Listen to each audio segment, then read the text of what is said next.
साड़ी कमरिया भारी लागता, कजरा के धारी कटारी लागता। साड़ी कमरिया भारी लागता, कजरा के धारी कटारी लागता। फिर से नेवान होखे दो, अब ना जियान होखे दो। बलमुआ हो बिहान होखे दो, अब ना जियान होखे दो। बलमुआ हो बिहान होखे दो। तो हेलो दोस्तों, नमस्कार, स्वागत करता हूँ आप सभी का जर्सी सर्विस सीखो 398 में। मैं आप सभी का भाई जमन दीवाना आप सभी के लिए लेकर आया हूँ।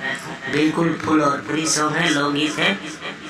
खेसारी लाल जी का जो गाना आया है, तो इसी ट्रैक पे मैं बिल्कुल फुल और फ्री सॉन्ग लिखा हूँ। जो भी सिंगर भाई गाना चाहते हैं तो गा सकते हैं। अगर हमारे चैनल पे नए हैं तो वीडियो को लाइक करिए, चैनल को सब्सक्राइब करिए, ताकि जो भी वीडियो डालूं आप सभी को सबसे पहले मिले। और ज़्यादा से ज़्यादा अपने दोस्तों में शेयर कीजिए।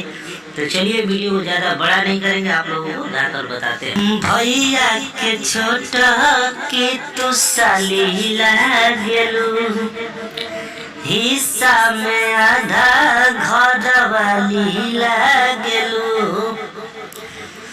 भैया के छोटा की तू साली लागेलू, हिस्सा में आधा घर वाली लागेलू।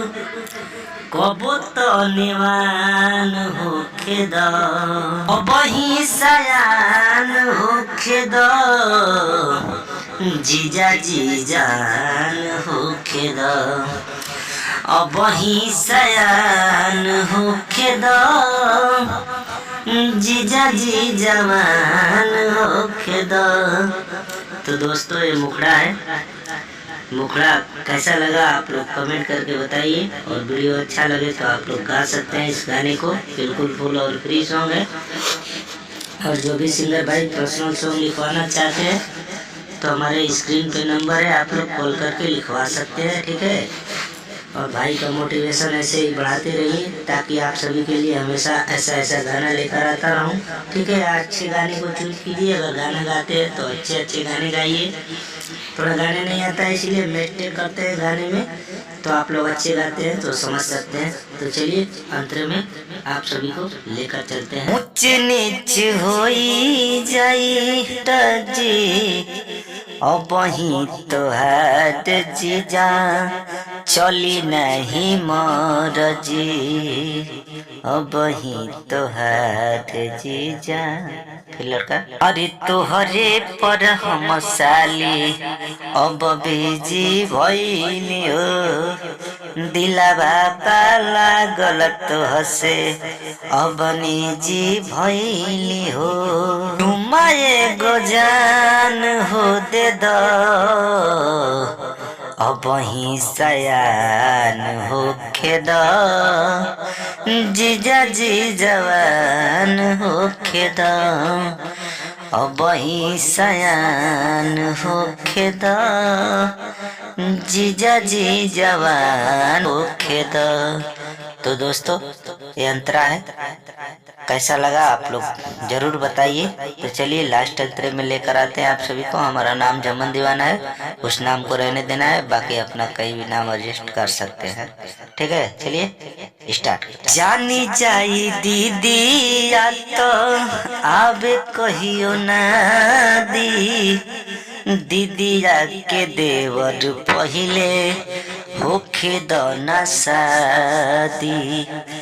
दीदिया के देवर पहिले होखे दो ना शादी। का कहतारू साली कहिया ले सबर करी, तोहरे ला पागल बानी, तोहरे पह जाइब मरी। अखिए से प्यार होखे दो, अब ही सयान होखे द जीजा जी जवान होखे द अब ही सयान होखे द जीजा जी जवान होखे द। तो दोस्तों आशा करता हूँ कि वीडियो आप सभी को अच्छा लगा होगा।